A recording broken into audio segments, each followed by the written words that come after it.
ሰላም እንግዲህ ዛሬ ማለት ነው ስለሚደረገው ምርጫ አንዳንድ ነገር ልንገራችሁ ማለት ነው። ምርጫው ያለቀ ነገር ነው።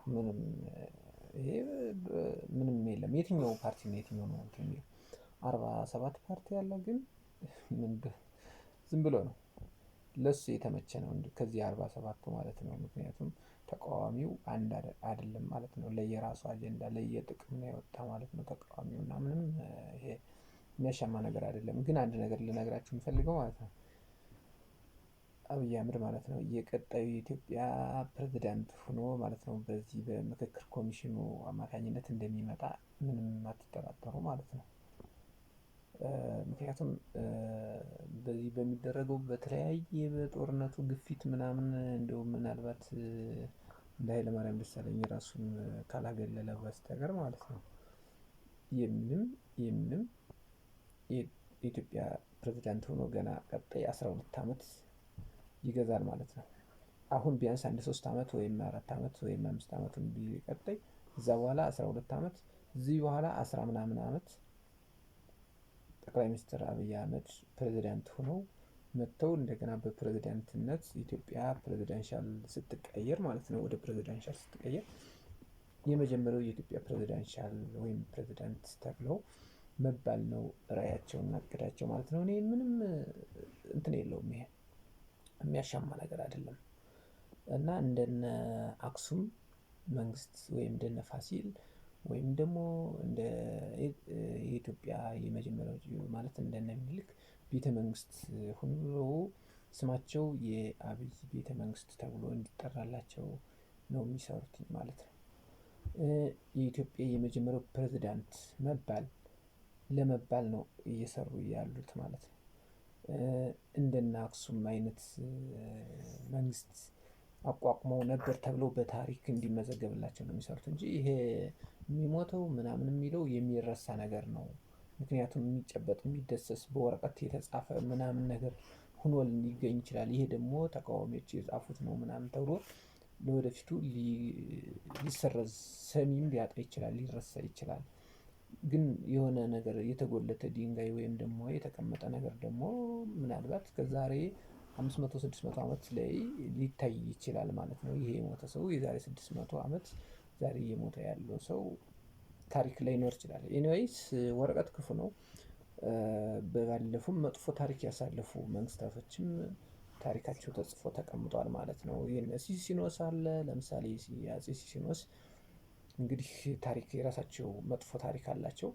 እነ ዩዲት ጉዲት ግራኝ መሀመድ ምናምን የሚባሉ ለምሳሌ እንግዲህ እንደ አፈ ታሪክም እንደ መጽሐፍም እንደተለያየም እንግዲህ መጥፎ ነገራቸው ሲናገር እንሰማለን ማለት ነው። እንግዲህ አፄ ሲሲኖስ ልጃቸው ግን ፋሲል በደግ ነገር ይነሳልኝ አባታቸው ደግሞ በመጥፎ ነገር ይነሳሉ ማለት ነው።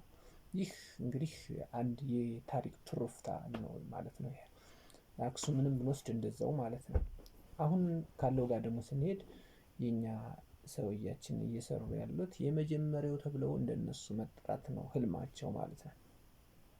እና ምንድነው እንደ እነ ፋሲል ግንብ ገንብተው የአብይ ግንብ መባል ሁለተኛ እንደ አክሱም ገንብተው አክሱም አይነት መንግስት መባል እና በታሪክ እንዲጻፍላቸው ይፈልጋሉ ማለት ነው።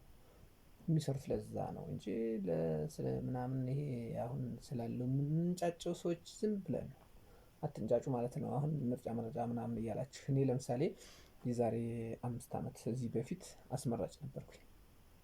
ራሴ አስመራጭ ነበርኩ ማለት ነው። አሁን ግን መራጭም አስመራጭም መራጭም አይደለሁም ግሉልኝ እያየሁ ነው ማየት ነው ዝም ብዬ ምክንያቱም ባምነውም አልዳርሽኝ እንኳን በዘንድሮ ውሏል። የዛሬ 5 አመት በነበረው ምርጫ ትንሽ ከዛሬው የተሻለ ነበረ አሁን ካሁኑ ማለት ነው። ምንም እንኳን በትግራይ ክልል ምርጫ ባይደረግም እንኳን በትግራይ ክልል ባይደረግም እንኳን በሌላው ኢትዮጵያ ክፍል ግን እንደው ምንም ዲሞክራሲያዊ ባንለውም በእርግጠኝነት እውነት ብዬ የምነግራችሁ 70% ዲሞክራሲያዊ ነው።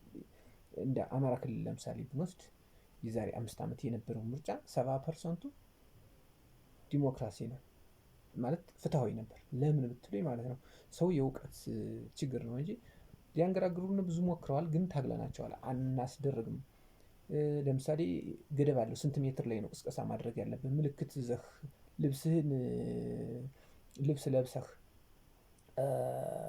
የምርጫ ምልክት ልብስ እዚህ ጋር አድርገህ ምልክቱን አድርጎ ምርጫ መምረጥ አይቻልም። ለምሳሌ ቲሸርት ለብሶ ማለት ነው። ያንን ቲሸርት ለብሶ መጥቶ አናስገባህም አትመርጥም ብለን ስንከለክለው ማለት ነው። እነሱ ልክ የብልጽግና ነበር ለብሶ የመጣው ሰውየው ግን አናስገባህም አልነው። ከዛ ፖሊሶች መጥተው እና ሌሎች እንትኖች መጥተው ለምን አታስገቡትም ምናምን አሉና እኛ ምርጫ ቦርድ ባለን መሰረት ቲሸርቱን ለብሶ መግባት አይቻልም ምናምን ብለን ከለከልነው ማለት ነው። ስንከለክለው ራቁቱን እግዚአብሔርን ብዬ የምነግራችሁ ራቁቱን ገባ ለመምረጥ ማለት ነው። ከልክለነው ወደ ቤቱ እንዳይሄድ ሩቅ ነው ቤቱ። እዛ ህዝብ ሰልፍ ከተሰለፈ መሃል ላይ ቲሸርቱን አውልቆ በባዶ ቲሸርት ብቻ ነበር ለብሶ የመጣ በባዶ ገብቶ መርጦ ሄደ ማለት ነው። እና እንደዛ ነበር የማስታውሰው ማለት ነው። የአሁኑ የኢትዮጵያ ቀጣዩ እነ ፕሮፌሰር